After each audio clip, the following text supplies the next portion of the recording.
गांधारी की तरह आंख पर पट्टी बांधकर सरकार बैठी है और दुर्योधन बनकर प्राइवेट प्लेयर जो ओपन जनरल लाइसेंस में आयात करते हैं। यहाँ पर 16 लोग जो बोले हैं उसमें से 9 लोगों ने किसानों के बारे में बात की, लेकिन किसानों के बारे में कभी हमारे पास क्या मंत्री जी जवाब देंगे कि ये डीएपी की किल्लत क्यों है? वो इसका आनंद उठा रहे हैं। गलत है। इसको तो मैं सरकार से जानना चाहूंगा। श्री कीर्ति आजाद जी, कीर्ति आजाद जी। धन्यवाद सभापति जी।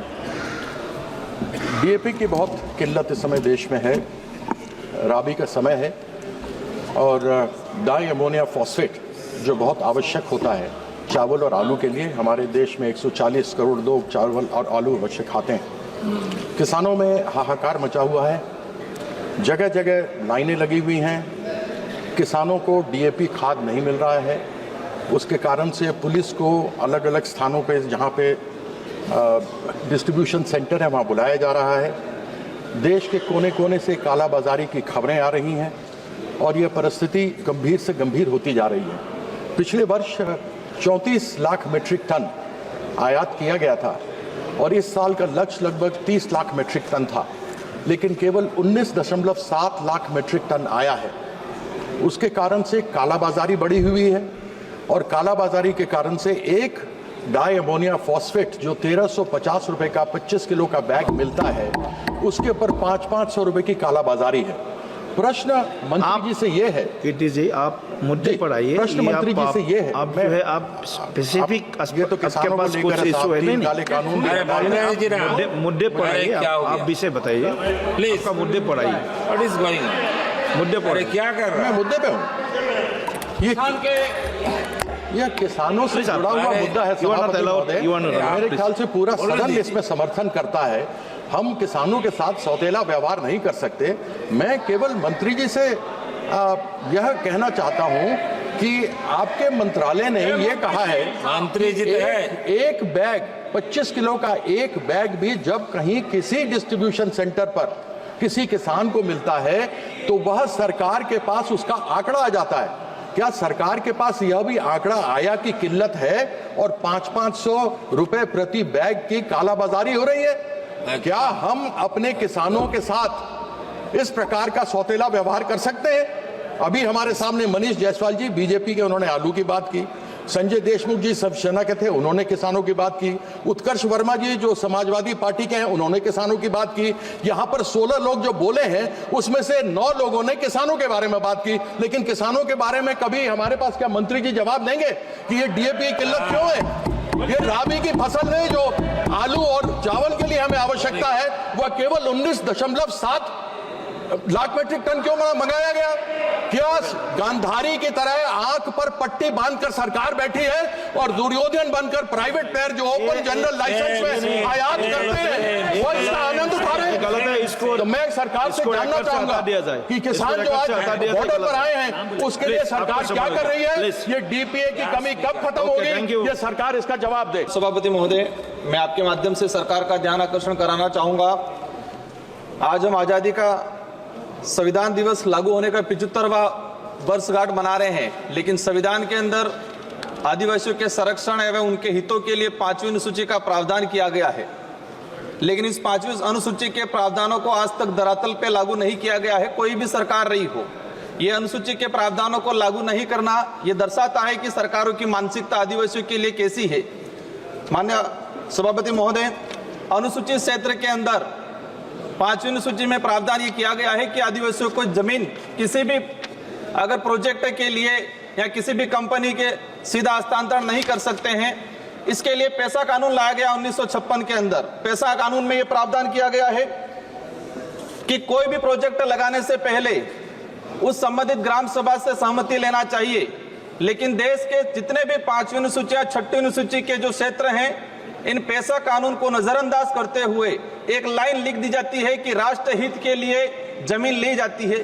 हजारों आदिवासियों को विस्थापित करके किसी एक उद्योगपति को लाभ पहुंचा के कौन सा राष्ट्र हित चाह रहे हैं हम लोग? सभापति महोदय, यहाँ पर हम बिरसा मुंडा जयंती मना लेते हैं, संविधान दिवस की वर्षगांठ मना लेते हैं, लेकिन संविधान के अंदर आदिवासियों के हित के जो प्रावधान है वो आज भी धरातल पर लागू नहीं है। सभापति महोदय, विषय आपका ऐसा नहीं है, बस विषय मेरा यही विषय है कि वर्तमान में जो प्रोजेक्ट चलाए जा रहे हैं ठीक। और प्रोजेक्ट में जिस तरह से पैसा एक्ट की ग्राम सभा को नजरअंदाज ठीक है। किया जा रहा है, आज धन्यवाद। अनुसूचित क्षेत्र के अंदर सभापति श्री दिलेश महोदय, सर मैं एक ही बात लास्ट दिलेश कहना सर जी चाहूंगा कामत। कि जो शेड्यूल एरिया के अंदर रिजर्वेशन पॉलिसी है, उस ठीक है। रिजर्वेशन पॉलिसी को हो गया समाप्त, आपका हो गया समय।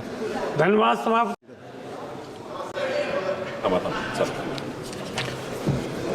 नमस्ते अध्यक्ष महोदय।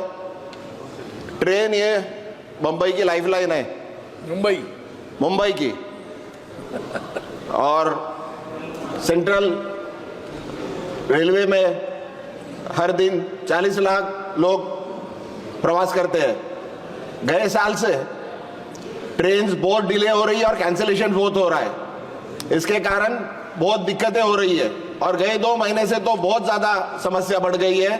इस पे कोई अधिकारी बार बार विनती करने के बावजूद कोई अधिकारी इस पे ध्यान नहीं दे रहा है। इसके कारण काम करने में जाने वाले लोग, गवर्नमेंट के एम्प्लॉयज या स्कूल में जाने वाले बच्चे हैं, सबको दिक्कतें हो रही। एग्जाम्स तक उनके कैंसिल हो जाते हैं, एग्जाम्स तक जाने में दिक्कत हो जाती है और जो अधिकारी है कुछ भी करके इसमें कुछ परिवर्तन नहीं ला रहे हैं। मेरी विनती है जो भी अधिकारी इसके लिए जवाबदार है उन पे कार्रवाई की जाए और इसमें जल्द से जल्द ये समस्या दूर हो।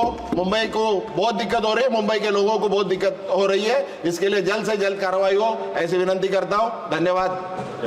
धन्यवाद महोदय, सुपौल जिला अंतर्गत निर्मली प्रखंड के भूथा चौक NH 27 से मरोना प्रखंड होते हुए मधेपुर मधुबनी जिला जाने वाली सड़क पूर्व मध्य रेलवे निर्मली एवं परसाहट रेलवे के बीच कोसी एवी निकट रोड अंडरपास है, जिस होकर बड़ी गाड़ी, ट्रक वगैरह नहीं निकल पाती है। बरौना प्रखंड एवं मधेपुर मधुबनी जाने का अन्य कोई भी रास्ता नहीं है। अतः जनहित में रेल मंत्री से आग्रह है कि निर्मली एवं परसाहट पूर्व मध्य रेलवे के बीच रेल ओवरब्रिज का निर्माण किया जाए। साथ ही सहरसा आनंद विहार गरीब रथ 04031 04032 ट्रेन 1-2-12-24 से बंद कर दिया गया है। इसे पुनः अस्थायी रूप से जनहित में चलाई जाए, क्योंकि सहरसा, सुपौल, दरभंगा होते हुए दिल्ली के लिए कोई भी ट्रेन नहीं है। धन्यवाद। Honourable member Shri Manish Tiwari ji. ਸਤਿਕਾਰਯੋਗ ਪ੍ਰਧਾਨ ਜੀ, ਤੁਹਾਡਾ ਬਹੁਤ-ਬਹੁਤ ਧੰਨਵਾਦ। ਤੁਸੀਂ ਮੈਨੂੰ ਜ਼ੀਰੋ ਆਰ 'ਚ ਬੋਲਣ ਦਾ ਮੌਕਾ ਦਿੱਤਾ। ਪੰਜਾਬ ਯੂਨੀਵਰਸਿਟੀ ਚੰਡੀਗੜ੍ਹ ਦਾ ਇੱਕ ਬਹੁਤ ਹੀ ਸੁਨਹਿਰਾ ਇਤਿਹਾਸ ਹੈ। ਇਹਦੀ ਨਿਊ ਲਾਹੌਰ 'ਚ ਰੱਖੀ ਗਈ ਸੀ 1882 'ਚ। ਉਸ ਤੋਂ ਬਾਅਦ ਜਦੋਂ ਉਜਾੜਾ ਪਿਆ, ਵਿਭਾਜਨ ਹੋਇਆ ਮੁਲਕ ਦਾ, ਤਾਂ ਇਹ ਸ਼ਿਮਲਾ ਆ ਗਈ। ਉਸ ਤੋਂ ਬਾਅਦ ਹੁਸ਼ਿਆਰਪੁਰ ਜਾ ਕੇ ਚੰਡੀਗੜ੍ਹ ਆਈ। ਪੰਜਾਬ ਯੂਨੀਵਰਸਿਟੀ ਦਾ ਇੱਕ ਕਾਨੂੰਨ ਹੈ ਜਿਹਨੂੰ ਪੰਜਾਬ ਯੂਨੀਵਰਸਿਟੀ ਐਕਟ 1947 ਕਹਿੰਦੇ ਨੇ। ਉਸ ਕਾਨੂੰਨ 'ਚ ਲਿਖਿਆ ਹੋਇਆ ਹੈ ਕਿ ਪੰਜਾਬ ਯੂਨੀਵਰਸਿਟੀ ਨੂੰ ਉਹਦੀ ਸੈਨੇਟ ਚਲਾਊਗੀ। ਇਹ ਸੈਨੇਟ ਦੀ ਇਲੈਕਸ਼ਨ 31 ਅਕਤੂਬਰ 2024 ਨੂੰ ਉਹ ਸੈਨੇਟ ਦੀ ਟਰਮ ਖਤਮ ਹੋ ਗਈ। ਐਕਟ ਦੇ ਵਿੱਚ ਇਹ ਲਿਖਿਆ ਹੋਇਆ ਕਿ 240 ਦਿਨ ਪਹਿਲੇ, ਮਤਲਬ ਫਰਵਰੀ 2024 'ਚ ਉਹਦੀ ਨੋਟੀਫਿਕੇਸ਼ਨ ਹੋਣੀ ਚਾਹੀਦੀ ਸੀ। ਅੱਜ ਤੱਕ ਉਹ ਸੈਨੇਟ ਦੀ ਇਲੈਕਸ਼ਨ ਦੀ ਨੋਟੀਫਿਕੇਸ਼ਨ ਨਹੀਂ ਹੋਈ ਹੈ। ਮੈਂ ਸਰਕਾਰ ਨੂੰ ਇਹ ਬੇਨਤੀ ਕਰਨਾ ਚਾਹੁੰਦਾ ਕਿ ਬਹੁਤ ਲੋਕ ਇਹ ਸਮਝਦੇ ਨੇ ਕਿ ਸਰਕਾਰ ਪੰਜਾਬ ਯੂਨੀਵਰਸਿਟੀ ਦੀ ਸੈਨੇਟ ਖਤਮ ਕਰਨਾ ਚਾਹੁੰਦੀ ਹੈ। ਸਰਕਾਰ ਨੂੰ ਛੇਤੀ ਨਾਲ ਇਹ ਇਲੈਕਸ਼ਨ ਨੋਟੀਫਾਈ ਕਰਕੇ ਪੰਜਾਬ ਯੂਨੀਵਰਸਿਟੀ ਦੀ ਸੈਨੇਟ ਦੀ ਇਲੈਕਸ਼ਨ ਕਰਾਉਣੀ ਚਾਹੀਦੀ ਹੈ। ਤੁਹਾਡਾ ਬਹੁਤ ਬਹੁਤ ਧੰਨਵਾਦ। Thank you ji. Honourable member Shri Benthi Lingam ji. Thank you. चलो श्री लालजी वर्मा जी। श्री लालजी वर्मा जी। यस मंत्री जवाब दो। माननीय सभापति जी, आपने मुझे अवसर दिया, इसके लिए आपका आभार।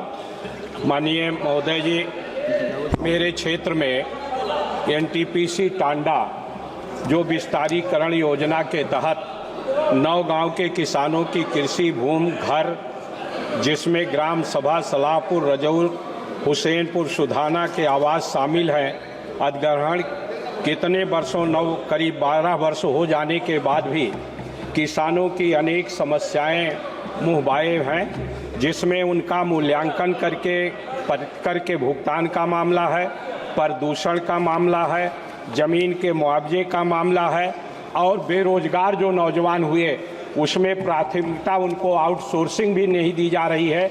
लगभग 3000 पद आउटसोर्सिंग से लिए जाते हैं, जिसमें प्रभावित किसानों का मात्र 101 लोगों को रखने का काम किया गया है, जिसके कारण किसानों की अनेक समस्याएं हैं प्रदूषण से। और विशेष रूप से शरीफपुर कलवरिया एक गांव है, मान्यवर, जो आइस डैम उसके किनारे से बरसा हुआ है और उस आइस डैम के रिसाव से उस गांव में प्रदूषण भी है, घरों में जल भरा हुआ है।